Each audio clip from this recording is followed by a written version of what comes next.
Salaamaaleykum la famille sama mbokk yi j'espère que yéen a ngi am jàmm mbaa kenn tawtul donc dama def fi benn câblage bu simple pour automatique quoi, inverseur automatique donc réseau ak groupe électrogène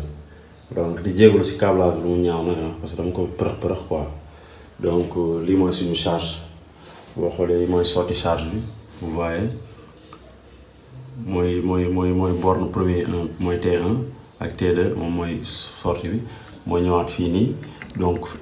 contacteur bi moom mooy suñu arrivé nu mu tuddati waaye arrivé réseau maanaam mun nañ ko tuddee Sénélec comme nekkuñu France amuñu Enedis wala EDF donc mun nañ ko tuddee suñu réseau Sénélec donc bii moom mooy contacteur groupe électrogène maanaam muy noonu léegi bii moom mooy kii bi départ bi donc il faut ma def schéma bu gën a leer mais aussi il faut ma expliquer clairement parce que am na aussi ñu mënul lire schéma aussi donc ça permet ñoom ñu mën a câbler inverseur automatique bi sans pour autant que mën lire schéma quoi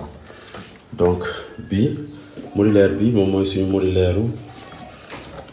courant maanaam suñu réseau bii nii modulaire bi moom mooy suñu modulaire réseau modulaire bi bu 4 ampères bi ma def fii moom mooy suñu modulaire groupe électrogène ok donc léegi c'est simple lumière bi mooy suñu charge boo xoolee si vous voyez bien gis nga nu ma point affaire yi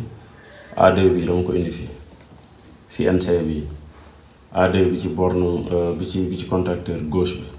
ma ni ko ci NC bi that's the same même chose la ok ma ñëwaat fii defaat pont bi la même chose A1 ma indi ko si L bi jóge fii mooy phase bi moom mooy indi courant kii bi réseau bi ok phase bi tamit bi mooy neutre bi mooy phase bi donc moom moo jóge fii nii ci L2 bi ak moo wàcc ñaari fil yi ngeen gis moom mooy réseau mais dinañ ko defaat benn câblage bu gën a set bu gën a kii donc pendant les vacances dimanche yi bon on va essayer de trouver une solution avec association Elec 2.0 ñuy def les dimanches câblage ñuy invité yenn élèves yeeg yenn étudiants yi nga xamante ne dimanche bi amuñu temps amuñu en fait dimanche yi place la ñuy mën a dem quoi wala feneen ñu xool ban centre la ñuy am comme ça pour benn salle de classe di leen defal ay cours gratuitement quoi câblage donc léegi suñu charge la ngi nii donc léegi dañuy yëkkati courant Sénélec bi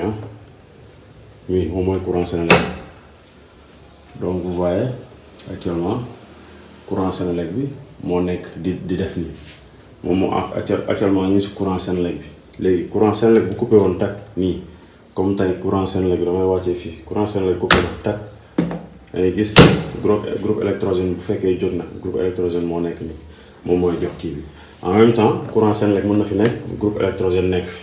léegi ce qui veut dire que groupe électrogène bi fii bu tàqee tàq ba fay tak courant Sénélec bi moo fay des léegi courant Sénélec bi tamit par exemple courant Sénélec bu wàccee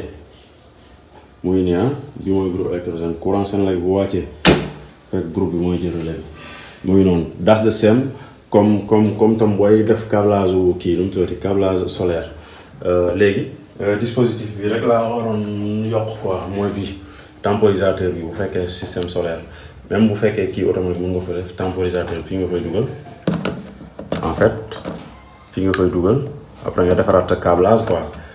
voilà borne bi nga def sa câblage pour sa temporisateur donc gis nga daal c'est simple et puis câblage bi c'est simple ñu ni groupe électrogène bu wàcc na courant Sénélec bi ñëw na moom moo jël relais bi ok câblage bi c'est simple donc dama koy gën a leeral gën leen defal kii bi quoi donc charge bi daal c'est simple mooy maanaam ligne bi jóge fii mooy ñëwaat fii mooy ñëw parce que lii moom mooy ligne charge bi ok donc ñu câble fii bii mooy suñu entrée Sénélec réseau bii mooy suñu entrée groupe électrogène